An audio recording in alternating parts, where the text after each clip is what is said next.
Assalamualaikum warahmatullahi wabarakatuh. Oke guys, kembali lagi dengan saya Exo di channel RX Saham. Di mana di channel ini kita akan membahas santai tentang masalah keuangan, masalah saham, masalah investasi, dan lain-lain.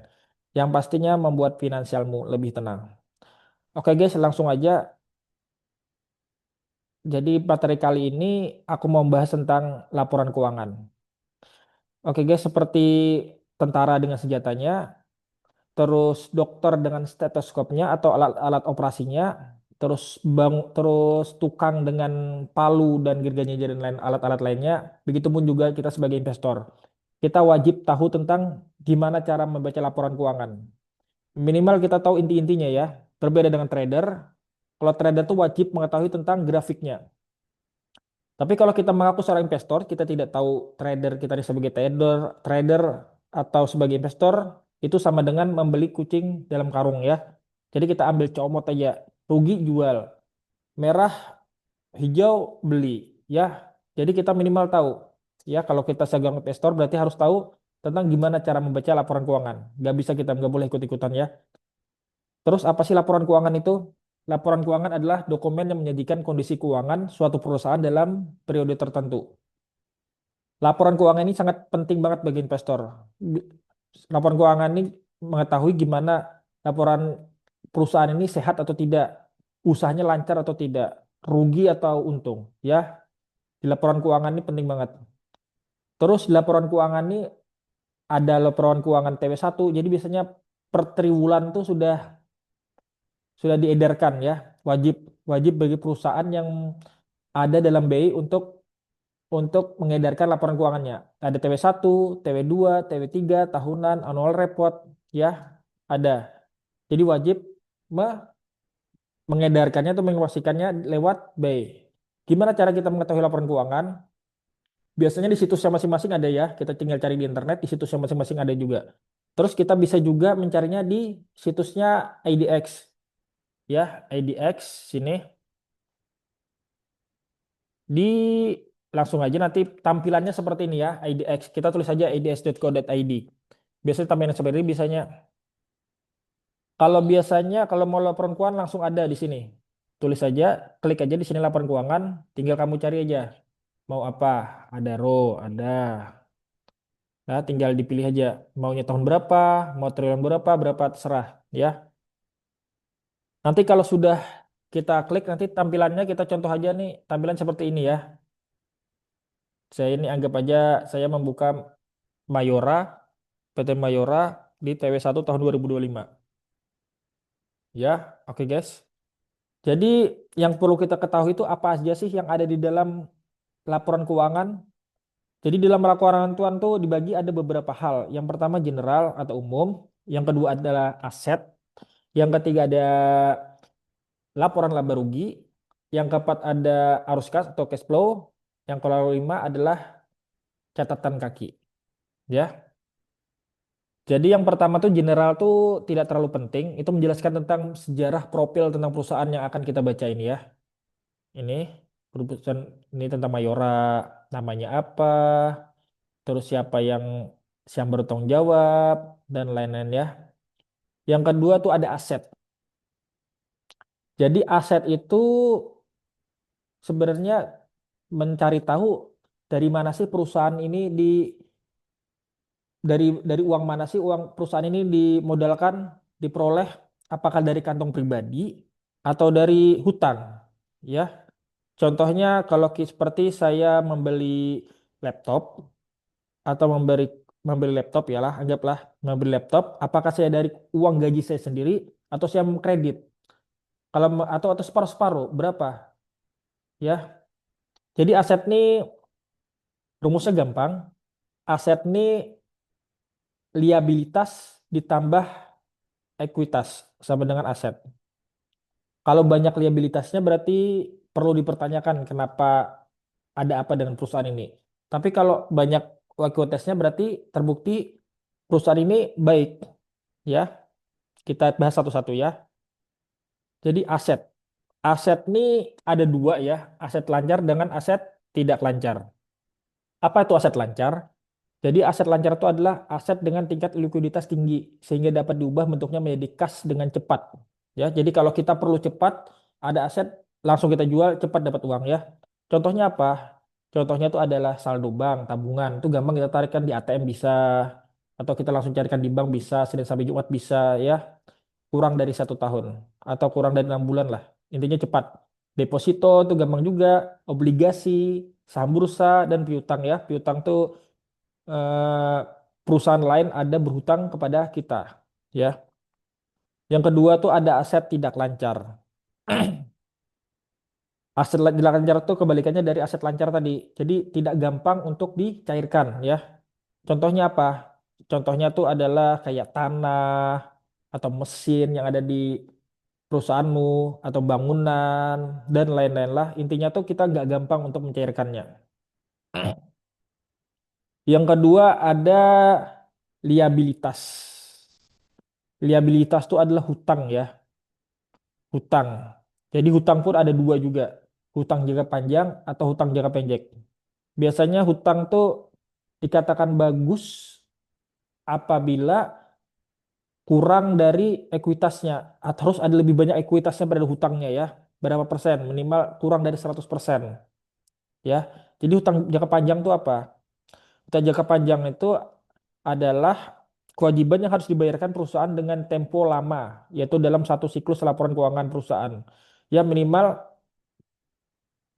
minimal apa ulang jadi liabilitas jangka panjang itu adalah hutang contohnya tuh seperti hutang bank, hutang hipotek, hutang obligasi dan lain-lain ya yang mengangsur lama 5 tahun, 10 tahun, 15 tahun tergantung ya. Terus yang kedua adalah liabilitas jangka pendek. Jadi liabilitas pendek itu kebalikannya dari liabilitas jangka panjang yang pembayarannya kurang dari setahun. Misalnya per bulan, per kuartal atau per semester ya.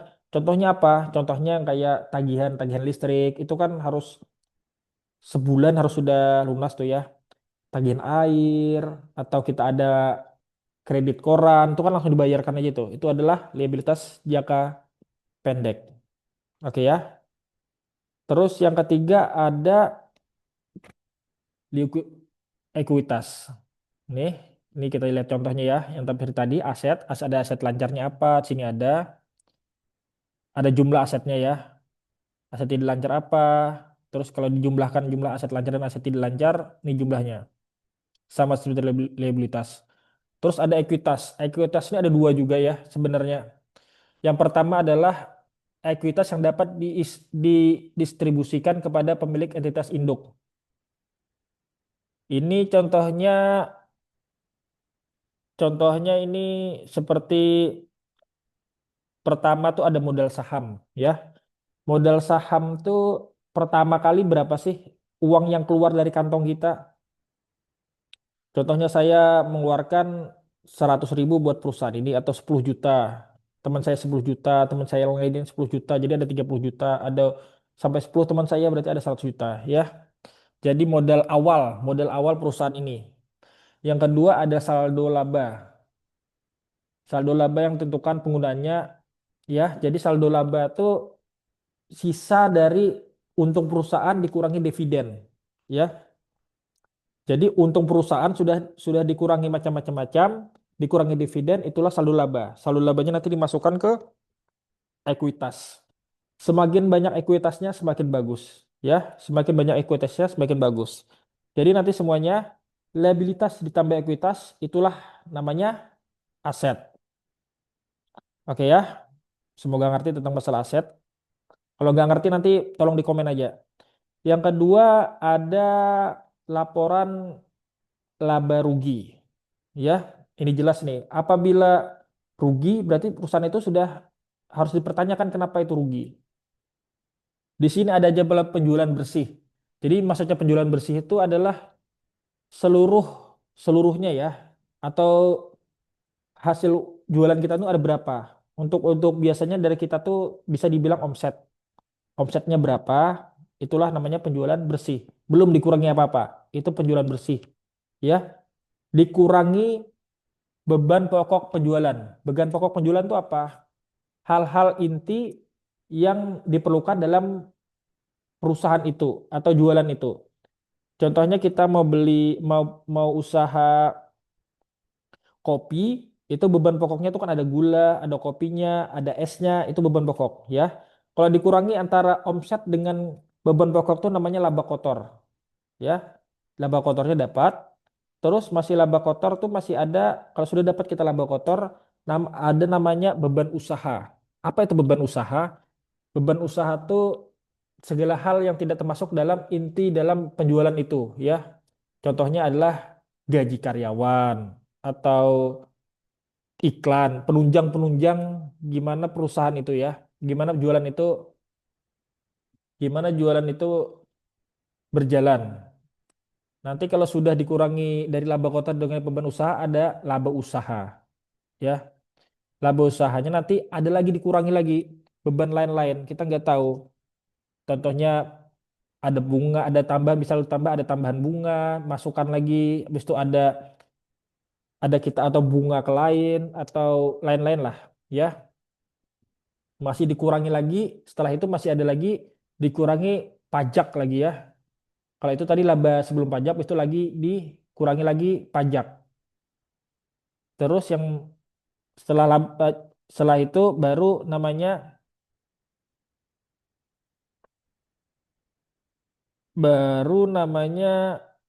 penghasilan komersil lain setelah pajak. Nah, itulah ya.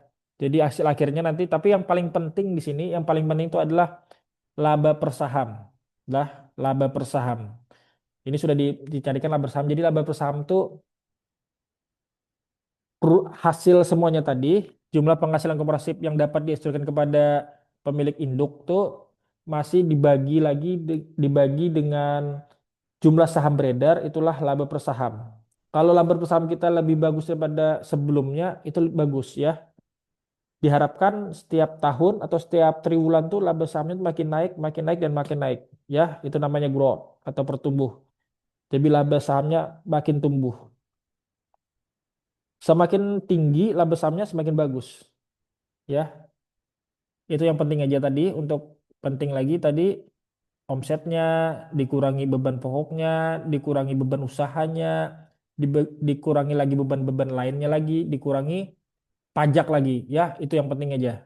Yang lainnya bisa kayaknya nggak terlalu biasa-biasa aja. Yang penting tadi itu aja lagi tadi. Ya, bisa dibandingkan dengan tahun yang berikutnya. Terus yang berikutnya ada cash flow. Ya, ada cash flow atau arus kas. Gimana arus kas ini ada tiga. Arus kas dari aktivitas operasi, arus kas dari aktivitas investasi, atau dan arus kas dari aktivitas pendanaan. Yang pertama arus kas dari aktivitas operasi ini adalah uang yang masuk dari hasil operasional yang tadi, yang laba rugi. Tapi di sini yang benar-benar masuk dalam perusahaan, bukannya hutang. Kalau hutang nggak masuk ya. Jadi bedanya ini kalau ada uang yang masuk langsung dari pelanggan, uangnya masuk di perusahaan, langsung masuknya ke arus kas operasi, arus kas dari operasi, arus arus kas dari aktivitas operasi ya. Yang kedua ada arus kas dari aktivitas investasi. Apakah ini ada, ini kalau investasi ini gimana kita, kalau perusahaan ada investasi ke saham lain berarti kan berkurang, atau membeli saham lain berkurang, atau kita menjual aset kita itu berarti kan bertambah gitu ya. Aktivitas arus kas dari aktivitas investasi yang benar-benar masuk dari dalam kas. Yang ketiga ada arus kas dari aktivitas pendanaan. Ya, contohnya tuh seperti pembagian dividen, itu nanti masuk dikurangnya di arus kas dari aktivitas pendanaan. Terus menerbitkan saham baru itu pendanaan juga. Ada uang masuk dari investor atau itu ada pendanaan juga ya. Nanti yang ketiganya ini di jumlah baru masuknya kas dan secara dan kas dan setara kas. Oke ya, di saya harap mengerti. Nanti kalau nggak ngerti kita bahas sama-sama ya, bisa lihat bisa di kolom komentar. Terus yang terakhir ada catatan kaki. Ya, kalau catatan kaki ini panjang nih yang paling penting juga. Kalau kamu nggak mengerti antara tiga tadi ya, ada aset, ada laporan laba rugi, atau atau ada kas tadi, cash flow tadi. mencarinya di catatan kaki. Ya, ini ada nomor 25, 26, 27. Penjualan bersihnya nih apa aja sih? Yang termasuk penjualan bersihnya carinya di catatan kaki, ya, di nomor 25. Terus contohnya lagi utang bank jangka pendek. Apa aja sih utangnya? Kita lagi di catatan nomor 13, ya. Saya harap mudahan mengerti ya. Mungkin ini aja dulu penjelasan singkat dari saya. Kalau ada yang nggak ngerti bisa tulis di kolom komentar. Tulis di komen komentar nanti kita akan bahas sama-sama ya. Terus jangan lupa like dan subscribe-nya ya dan tekan tombol lonceng. Terima kasih. Saya Exo pamit. Wassalamualaikum warahmatullahi wabarakatuh.